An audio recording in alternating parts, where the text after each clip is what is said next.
Wakil Gubernur Aceh Muzakir Manaf membuka secara resmi pameran pembangunan Kota Lok Sumawe yang dipusatkan di lapangan sepak bola Puntut, Kecamatan Blangbangat, Lok Sumawe.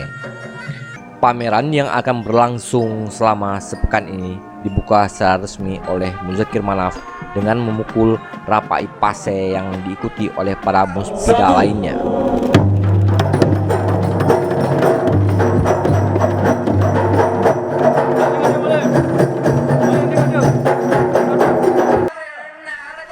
Dalam pembukaan pameran tahunan tersebut ditampilkan berbagai macam tarian tradisional seperti sedati, serta tari Aceh dengan kreasi baru yang mendapat perhatian dari pengunjung pameran.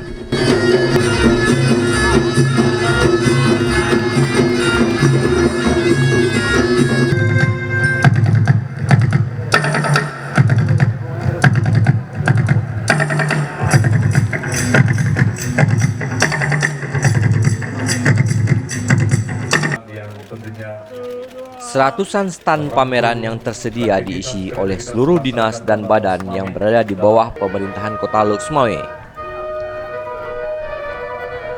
Muzakir Manaf ikut menggunting pita pada stand Dekranasda Kota Lok Sumawe dan melakukan kunjungan ke beberapa stand. Dalam sambutannya, Wagub Aceh mengatakan, pameran yang digelar oleh Pemko Lok Sumawe diharapkan sejalan dengan pembangunan kawasan ekonomi khusus atau KEK yang telah dicanangkan oleh pemerintah pusat untuk Kota Lok Sumawe. Dari Lok Sumawe, Denny Andepa melaporkan.